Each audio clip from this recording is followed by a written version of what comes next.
प्यारे बच्चों, आज हम 10वीं क्लास की मश्की सेट 3.2 उसका पहला सवाल देखेंगे। एक दूसरे को अंदरूनी तौर पर मस करने वाले दो दायरों के निष्पुत्र बिल तरतीब 3.5 सम और 4.8 सम है, तब इनके मरकज़ों का दरमियानी फासला मालूम कीजिए।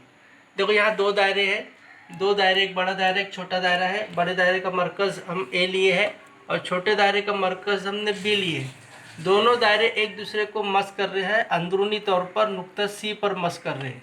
हाँ, तो अभी दोनों दायरों के मरकज़ों का दरमियानी फासला मतलब ए और बी, कता ए बी हमें मालूम करना है। कता ए बी का फासला कितना होगा वो हमें मालूम करना है। तो हमें मालूम है दायरों के मरकज़ और तमासी नुक्ता वो एक ही खत पर वाक़ होते हैं। दायरों के मराकिज़ और तमासी नुक्ता ये तीनों नुकात अमखती होते हैं, और जब दो दायरे एक दूसरे का अंदरूनी तौर पर मस करते हैं तो उनके मरकज़ों का दरमियानी फासला उनके निस्फ कुत्र के फ़र्क के बराबर होता है। निस्फ कुत्र के फ़र्क के बराबर होता है। तो सबसे पहले हम फ़र्ज़ कर लेते हैं। फ़र्ज़ करो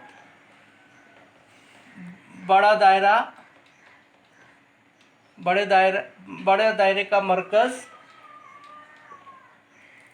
दायरे का मरकज़ ए है और उसका निष्कुत्र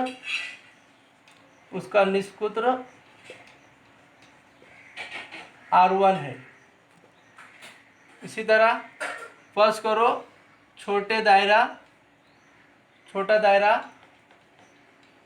का मरकज़ बी है और उसका निष्कुत्र क्या है? R2 है। फर्ज करो छोटे दायरे का मरकज़ बी है और उसका निष्कुत्र क्या है? R1 है।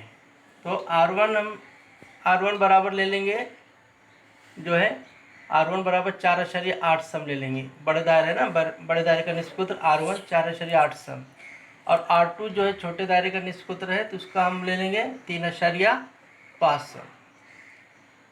तो मरकज़ों का दरमियानी फासला मीन्स क्या? ए बी बराबर उनके निष्कुत्र के फ़र्क के बराबर होता है, R1 नफ़ी R2। तो क्या होगा? R1 कितना है? 4.8 सम नफ़ी 3.5 सम। इसमें से हम नफ़ी कर देंगे 4.8 सम को 3.5 सम में। 8 में से 5 गए, 3 बचे, 4 में से 3 गया, 1 बचा, 1.3 सम। इस तरह मरकज़ों का दरमियानी फासला कितना आ गया? 3 सम आ गया। यहाँ सवाल नंबर 2 है, बैरूनी तौर पर मस करने वाले दो दायरों के निष्कुत्र बिलतरतीब 5.5 सम और 4.2 सम है, तब इन मरकज़ों का दरमियानी फासला मालूम कीजिए। तो हमने समझने के लिए एक शक्ल बनाए हैं। ये दो दायरे हैं, देखो ये दोनों दायरे एक दूसरे को बैरूनी तौर पर मस कर रहे हैं और वो नुक्ता सी पर है ना। क्योंकि अगर यहाँ से हम एक खत जब खींचेंगे तो एक दायरा खत के एक जानिब रहेगा और एक दायरा खत के दूसरी जानिब रहेगा, तो इसलिए बैरूनी तौर पर मस करने वाले दायरे इस तरह होते हैं। अब उनका निष्कुत्र हमें दिया है 5.5 सम और एक 4.2 सम, ये दो दिया है। इसके मदद से हमें इनके मरकज़ों का दरमियानी फासला मालूम करना है। अब दायरे के मराकिज़ और तमासी नुक्ता, पॉइंट ऑफ कांटेक्ट और जो है centre of the circle are lies on the same line. तो point A B C are the collinear point. नुकात ए बी सी अमखती नुकात है, इसलिए इनके मरकज़ों का दरमियानी फासला इनके निष्कुत्र के मजमुए के बराबर होगा।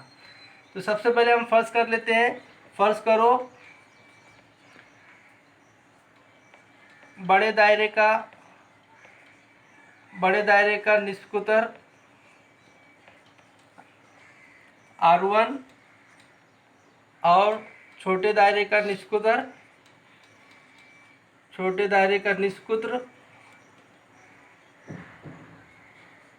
R2 है। तो लिहाजा R1 बराबर 5.5 सम, R2 बराबर 4.2 सम। शक्ल में नुकात ए सी और बी क्या है? हमखती है, हमखती नुकात है।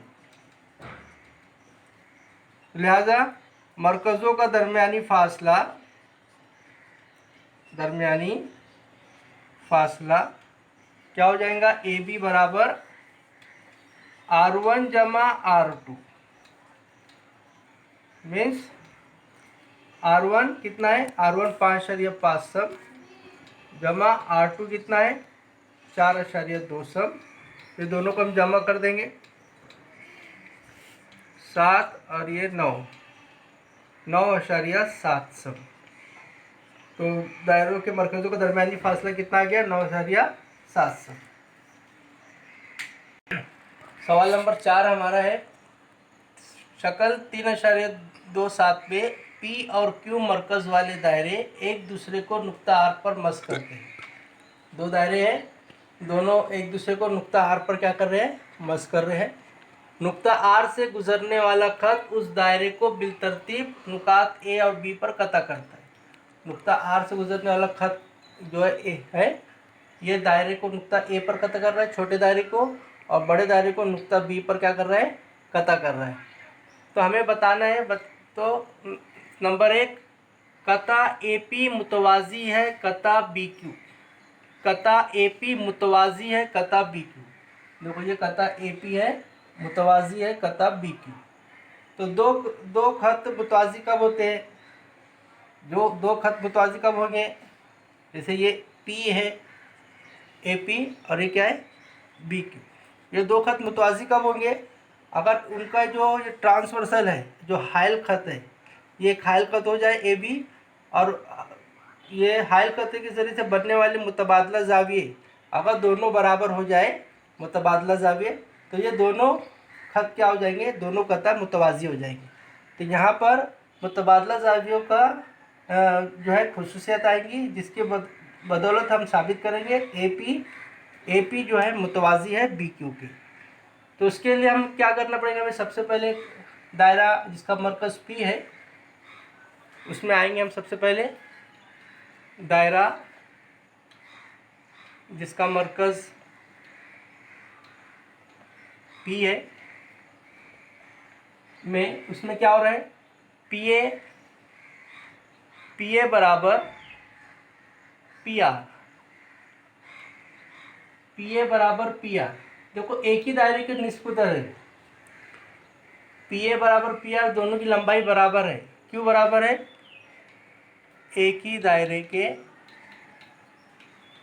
निस्कुतर, और एक ही दायरे के निस्कुतर मसावी होते हैं। तो लिहाजा मुसल्लस जो पी ए आर है, एक क्या हो गया, मुतसावी साकैन, जिसके दो ज़िले बराबर होते हैं उस मुसल्लस को मुतसावी साकैन मुसल्लस कहते हैं, आइसोसेलेस ट्रायंगल कहते हैं।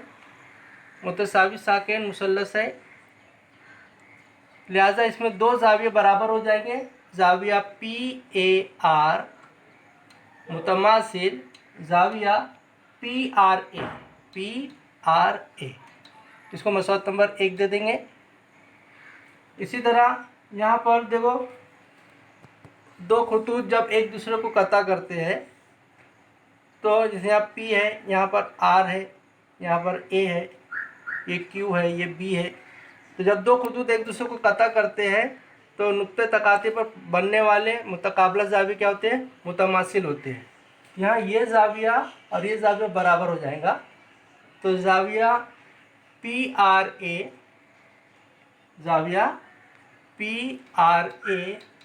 मुतमासिल ज़ाविया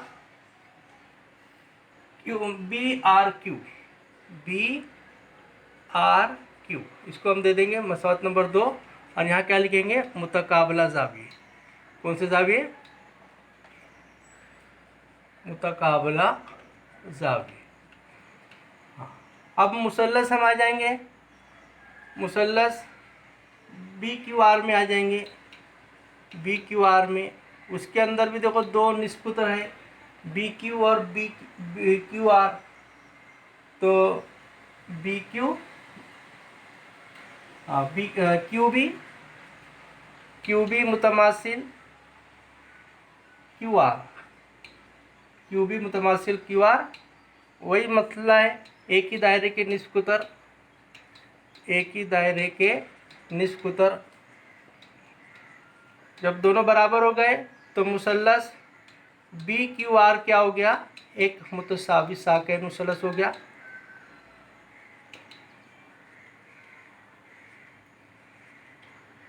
मुतसावी साकैन मुसल्लस है, तो इसमें भी दो जाविये बराबर हो जाएंगे। कौन से दो जाविये? जाविया क्यू बी आर, पहला जाविया कौन सा? जाविया Q B R, Q B R मुतमासिल जाविया Q R B, Q R B, ये दोनों बराबर हो जाएंगे। मसौत नंबर 3। अब मसवात 1, 2 और 3 से देखो, 1, 2 और 3 की मदद से ये देखिए, पी ए आर बराबर है पी आर ए के, और पी आर ए बराबर है बी आर क्यू के, है ना। और बी आर क्यू किसके बराबर है? क्यू बी आर के। तो मसौत नंबर 1, 2, 3 की मदद से हम क्या मसला निकालेंगे? जाविया पी ए आर, ये जो जाविया है बराबर हो जाएगा किसके? इस जाविये के, किसके? क्यू बी आर के बराबर हो जाएगा। क्यू बी मुतमासिल जाविया क्यू बी आर के, ये जो जाविया पी ए आर बराबर हो जाएगा किसके? क्यू बी आर के, क्यू बी आर के बराबर हो गए। तो ये जाविये देखो, पहले आपको बताया था ये दोनों जाविये बराबर हो गए, ये जाविया इस जाविये के बराबर हो गया, आपको पहले बताया था। जाविया पी ए आर, मतलब यहाँ पर हम आर लिए तो जाविया पी ए आर बराबर हो गया कौन सा? क्यू बी आर, ये जाविये के बराबर हो गया। तो ये मुतबादला जाविये की खुसूसियत से क्या हो गया? खत कता पी ए मुतवाजी कता बी क्यू। हाँ, मुतबादला जावियों की खुसूसियत। सवाल नंबर 2 के लिए, मुसल्लस ए पी आर और मुसल्लस आर क्यू बी में देखो, ये दोनों मुसल्लस को हमें मुतमासिल साबित करना है। तो पहला जाविया पी ए आर मुतमासिल है, ये जो अपन लिए Q B R, Q B R एक हुआ। और दूसरा जाविया पी आर ए मुतमासिल है जाविया Q R B, Q R B. ये जो हमारा मसौत नंबर, इसको दे देंगे ये चौथा, तो यहाँ हम लिख सकते हैं 4 से। और ये कहाँ से आया है? हम दोनों को साबित किए थे क्यू मुतकाबला जाविये, तो ये यहाँ से मसौत नंबर 2 से। तो जाविया आजमाइश से क्या हो गए? मुसल्लस ए पी आर मुतमासिल आर क्यू बी, ये दोनों मुसल्लस क्या हो गए? मुतमासिल हो गए। अब तीसरे के लिए, अब जाविया पी ए आर जो है कितना दिया है? जाविया पी ए आर की पैमाइश हमें दिया है 35, ये 35। तो इसलिए जाविया पी आर ए भी कितना हो जाएगा? जाविया पी आर ए वो भी क्या हो जाएगा? 35, क्योंकि दोनों बराबर है ना, दोनों बराबर है। तो अभी ये 35 है, ये 35 है, तो जाविया ए पी आर कितना हो जाएगा? जाविया ए पी आर कितना हो जाएगा? ये 35 35 70 हो गए। अब मुसल्लस के तीनों जाविये का मजमुआ कितना होता है? 180, तो इसलिए 70 180 में से निकाल दो तो कितना बचा? 110। तो जाविया ए पी आर कितना हो गया? जाविया ए पी आर 110 हुआ, लेकिन हमें निकालने को बोला है आर क्यू बी, ये जाविया निकालने को बोला है। तो जाविया ए पी आर मुतमासिल है जाविया आर क्यू बी, दोनों जाविये एक दूसरे के बराबर है, नज़ीरी जाविये। क्या है? नज़ीरी जाविये, इसलिए जाविया आर क्यू भी कितना हो जाएगा, जाविया आर क्यू भी 110 हो जाएगा।